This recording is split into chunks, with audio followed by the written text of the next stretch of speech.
which can flow, जो flow कर सकते हैं, मतलब एक पॉइंट से दूसरे पॉइंट तक जो मटेरियल्स जा सकते हैं हम उन्हें बोलते हैं फ्लूइड्स बोलते हैं। जैसे फॉर एग्जांपल लिक्विड्स हो गए और गैसेज हो गई, वो फ्लो कर सकते हैं। यूजुअली थोड़ा कंफ्यूजन रहता है बच्चों को इस बारे में कि फ्लूइड्स सिर्फ और सिर्फ लिक्विड्स को कहा जाता है, जबकि ऐसा नहीं है। फ्लूइड्स जो होते हैं वो दोनों की दोनों चीजें फ्लूइड्स में आती हैं। नंबर एक लिक्विड्स भी और नंबर दो गैसेस भी। ओके, तो दो पार्ट हम इसके बनाते हैं इस चैप्टर के। एक पहला पार्ट जिसको हम बोलेंगे हाइड्रोस्टैटिक्स, और जो सेकंड पार्ट जिसमें पढ़ेंगे वो हम पढ़ेंगे हाइड्रोडायनामिक्स, हाइड्रोस्टैटिक्स और हाइड्रोडायनामिक्स। तो ये जो पहली ब्रांच जो आती है फ्लूइड मैकेनिक्स में हाइड्रोस्टैटिक्स, उसमें बेसिकली डील करेंगे हम फ्लूइड्स एंड रेस्ट, रेस्ट पे उनकी क्या क्या प्रॉपर्टीज होती हैं, क्या क्या इफेक्ट पड़ता है। और दूसरा जो हम इसमें करेंगे वो पढ़ेंगे फ्लूइड्स को पढ़ेंगे जब फ्लूइड्स किस में हो, मोशन में। कुछ टॉपिक्स इसमें मैं आपको इंट्रोडक्शन के रूप में पहले बता रहा हूँ, जैसे pressure exerted by the fluids, ये वाला चीज हम पढ़ेंगे। प्रेशर कितना लगाता है, थ्रस्ट भी पढ़ेंगे इसी में ही। पास्कल जो लॉ आती है उसकी एप्लीकेशन है, और एक आर्किमिडीज प्रिंसिपल आता है। तो ये कुछ एक टॉपिक्स है जो हाइड्रोस्टैटिक्स से जुड़े हुए हैं, और हाइड्रोस्टैटिक्स वाले पार्ट में हम इनको पढ़ेंगे। कुछ टॉपिक आएंगे हाइड्रोडायनामिक्स में आएंगे। इसमें बेसिकली दो टॉपिक बड़े इंपॉर्टेंट बनते हैं, एक तो equation of continuity, equation of continuity, और दूसरा टॉपिक है बर्नौलीज थ्योरम।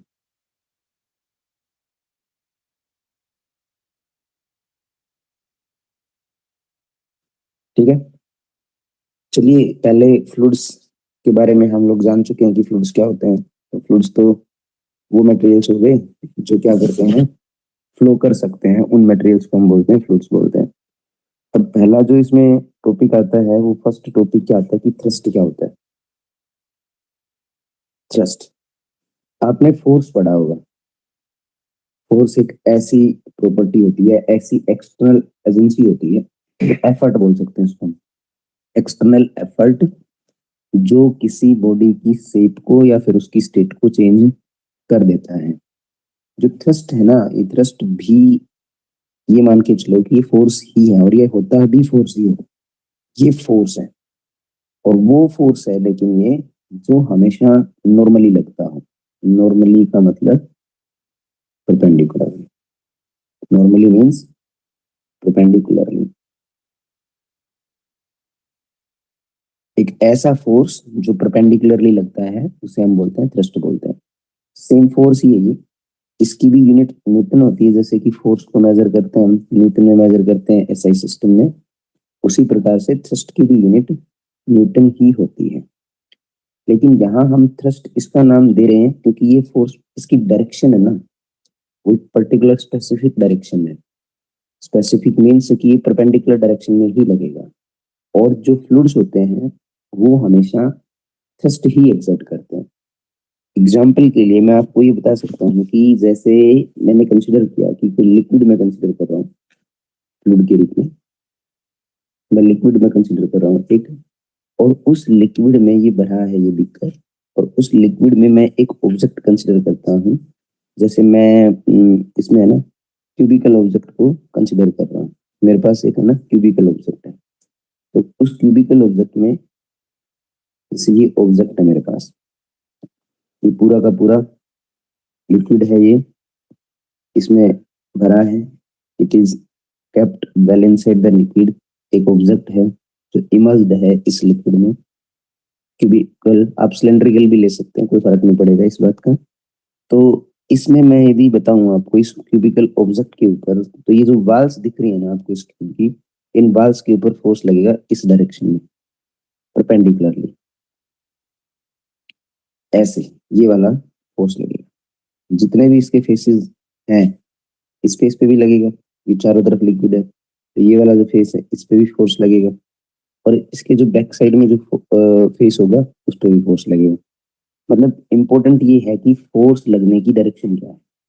यदि ये क्यूब का हम एक फेस बना रहे हैं, ये एक क्यूब का एक फेस है, फिर से बनाते हैं हम।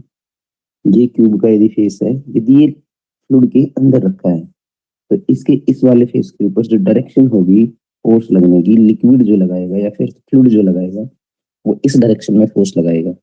अब इसका मतलब ये नहीं है कि ये इस डायरेक्शन में फोर्स नहीं लगाएगा इसके ऊपर, या जो ये फेस है इस पे ऐसे फोर्स नहीं लगाएगा। ठीक है, फोर्स की जो डायरेक्शन होगी वो होगी परपेंडिकुलरली, और इसलिए स्पेसिफिकली इसको क्या कहा गया है, थ्रस्ट बोलते हैं। एक perpendicular force is known as thrust, या a force which acts normally. Normally जो एक्ट करता है, फोर्स विच एक्ट्स नॉर्मली, उसे हम बोल रहे हैं थ्रस्ट बोल रहे हैं।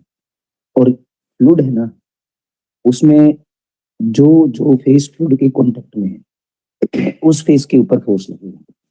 मतलब फोर्स की बजाय हम उसको बोलेंगे थ्रस्ट लगेगा। अब एक बात और भी आती है कि जो सेम हॉरिजॉन्टल लेवल है, आगे हम इसको प्रूव कर लेंगे, चैप्टर आगे प्रोसीड करेंगे तो उसमें हम इसको प्रूव करेंगे कि जो ये जो थ्रस्ट ही लगा रहे हैं, क्या ये किस फेस के ऊपर इक्वल लगाएंगे, कहाँ ज्यादा लग रहा है कहाँ कम लग रहा है, ये नेक्स्ट टॉपिक में हम इसको कवर करें कि भी किस पे कैसे लगता है। उससे पहले मैं एक और भी टर्म इंट्रोड्यूस कर देता हूँ यहाँ पर, और वो टर्म है, सुना होगा आपने इसके बारे में, प्रेशर। प्रेशर को डिफाइन करेंगे हम कि thrust per unit area, thrust per unit area. अब जैसा कि हमने बताया कि ये इमर्ज्ड था, आप इसका फेस देख रहे हो, जिस फेस के ऊपर इस पे थ्रस्ट लग रहा है। जैसे मैं अभी है ना क्यूब का अपर फेस दिखा रहा हूँ, यहाँ पे इसके ऊपर थ्रस्ट लग रहा है, मान लो इस थ्रस्ट की वैल्यू है एफ। ठीक है, तो इसके ऊपर ये जो है, ये जो ऊपर वाला फेस है, इस फेस के ऊपर मैं इसको हाईलाइट कर रहा हूँ, ये जो फेस है इसके ऊपर मान लेते हैं हम टोटल जो फ्लूइड ने जो फोर्स लगाया, या फिर हम उसको बेटर बोलेंगे कि थ्रस्ट लगाया, वो एफ है उसकी वैल्यू, और इस क्यूब के फेस का एरिया है ए। तो यदि मैं इस फेस पे प्रेशर निकालना चाहूँ तो प्रेशर निकलेगा थ्रस्ट पर नेट एरिया। मतलब प्रेशर सिंपली इक्वल्स टू हो जाएगा फोर्स डिवाइडेड बाय एरिया। अब आप ये चीज नोट करिए कि मैंने फोर्स कौन सा लिया है और एरिया कौन सा लिया है। मैंने जिस फेस के ऊपर फोर्स की वैल्यू लिखी है उसी का एरिया लिया है। जैसे बार बार हम इसको बोल रहे हैं कि क्यूब है, तो क्यूब में एक चीज थोड़ी सी है कि भी सभी फेसेस है उनका एरिया सेम है।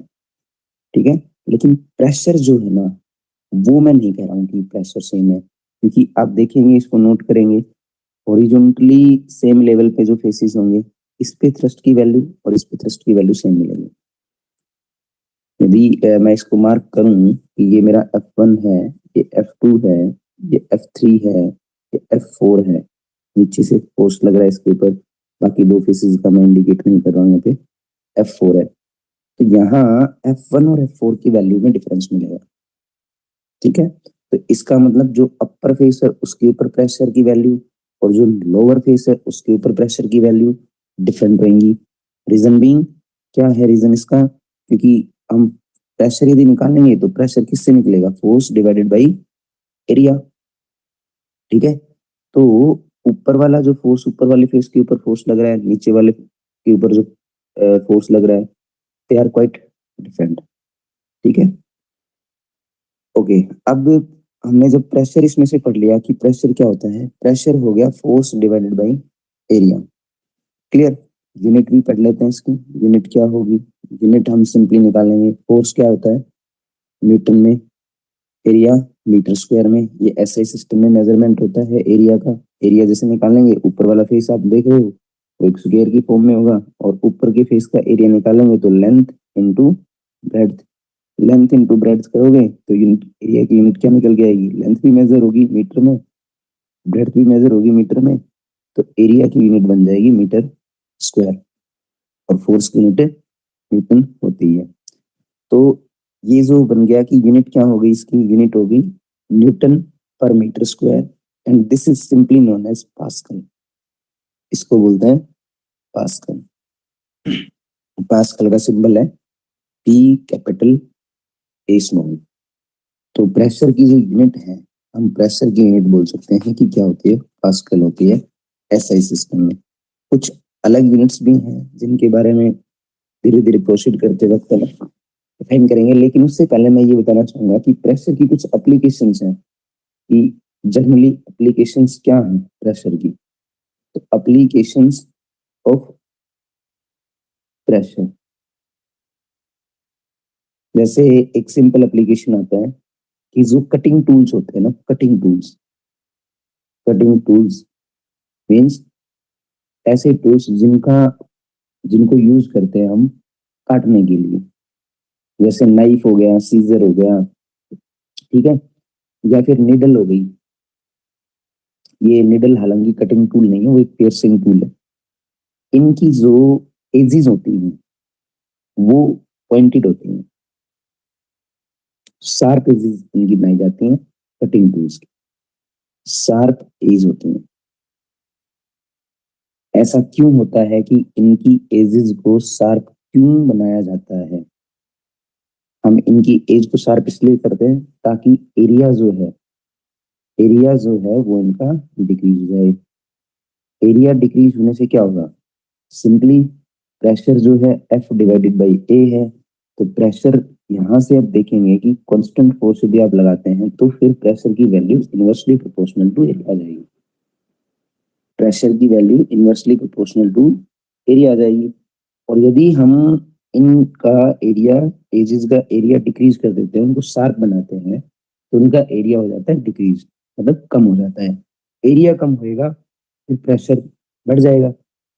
हम जैसे थोड़ा सा एफर्ट भी यूज करेंगे तो लार्ज प्रेशर वहां पे प्रोड्यूस करेगा, और प्रेशर लार्ज होगा तो वो इजीली कट करेगा। दूसरा था कि जो बैग्स की जो स्ट्रिप होती हैं, बैग स्ट्रिप्स,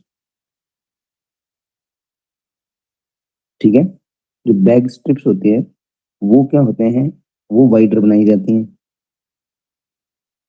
आपने देखा होगा कि जो वाइडर होती है, शोल्डर्स के ऊपर जो स्ट्रिप आती है उसका एरिया बड़ा बनाया जाता है, क्योंकि देखो बैग का जो वजन है, बैग के अंदर कोई भी सामान है, उसका जो वेट है वो आपके शोल्डर्स पे एक्ट करेगा, ठीक है। मतलब एक आप देखेंगे कि यहाँ पर इन शोल्डर्स के ऊपर वो एक्ट करेगा। अब जो वेट है बैग का वो तो वेट रहेगा ही, मतलब वो तो फिक्स है, जितना भी सामान उसमें है उसके हिसाब से उसका वेट हो जाएगा।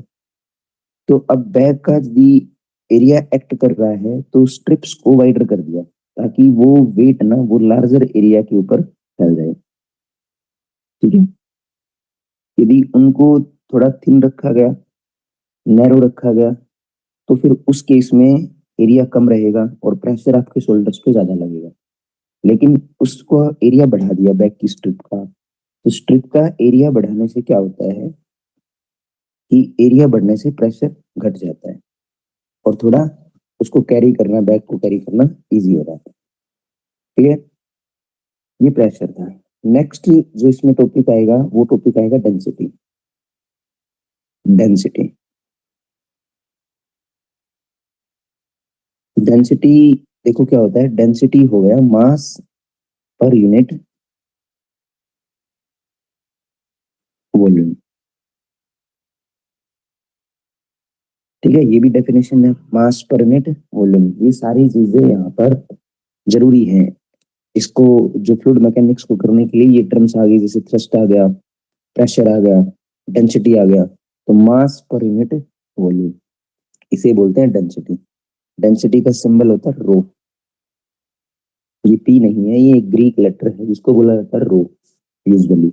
यदि आप इसमें कंफ्यूज होते हैं, आप डेंसिटी को डी से रिप्रेजेंट कर सकते हैं। कि डेंसिटी यदि देखी जाए तो ये density D is equals to mass divided by volume, ठीक है। जैसे मैंने कह दिया कि मेरे पास है ना, आपने क्या करना है कि भी एक बिकर लिया, उसमें आप लोग डेंसिटी देखना चाहते हैं लिक्विड की, एक फ्लूइड इसमें है और उसकी आप डेंसिटी निकालना चाहते हैं, तो आप क्या करें? फॉर एग्जांपल मैं यदि बताऊं इसमें कि इसमें मैंने मास को मेजर करा 5 किलो है, 5 किलोग्राम, 5 किलोग्राम इसमें फ्लूइड है और ये 2 मीटर क्यूब वॉल्यूम के अंदर आया हुआ है। तो आप इसकी डेंसिटी निकाल रहे हैं, हालांकि ये डेटा थोड़ा रिलेवेंट नहीं है, यदि डेंसिटी 2 मीटर क्यूब मैंने काफी ज्यादा वॉल्यूम ले चुका हूँ मैं, लेकिन फिर भी हमें सिर्फ निकालने के लिए समझ रहा हूँ इसको। तो डी जो है वो अपने पास आ जाएगा 5 kilogram divided by 2 metre cube और डेंसिटी आ जाएगी 2.5 केजी पर मीटर क्यूब। यूनिट यही होती है डेंसिटी यूनिट, किलोग्राम पर मीटर क्यूब।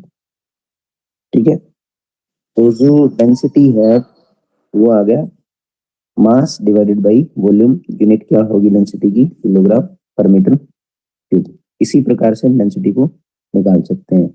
एक रिलेटिव डेंसिटी भी टर्म आती है, रिलेटिव डेंसिटी, जो आप आगे न्यूमेरिकल्स करेंगे तो उसमें जरूरत पड़ेगी रिलेटिव डेंसिटी।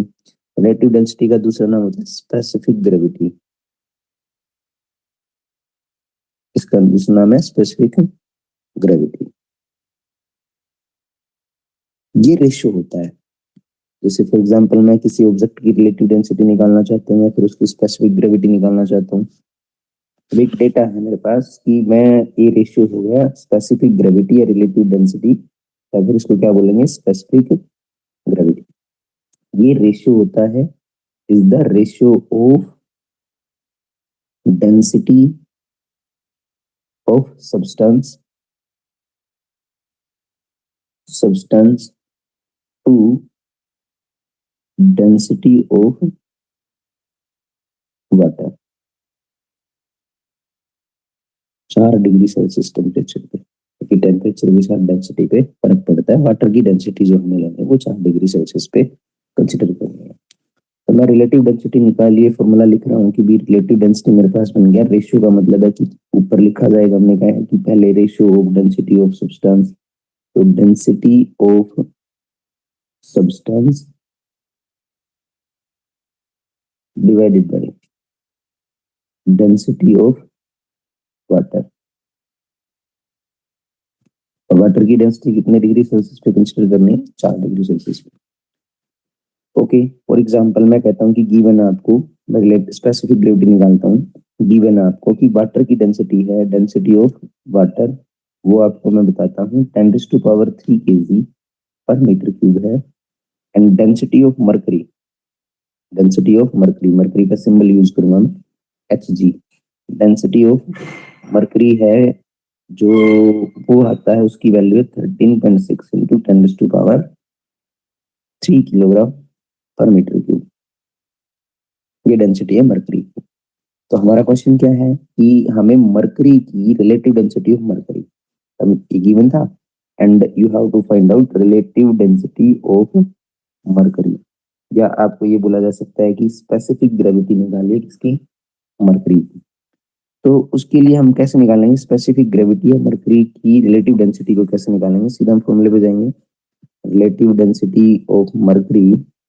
अब देखो हमें मरकरी की यदि रिलेटिव डेंसिटी निकालनी है तो हमें बताया गया ना ये चीज, जिस भी सब्सटेंस की आपको रिलेटिव डेंसिटी निकालनी है उसकी डेंसिटी को ऊपर लिखो फॉर्मूले के अकॉर्डिंग।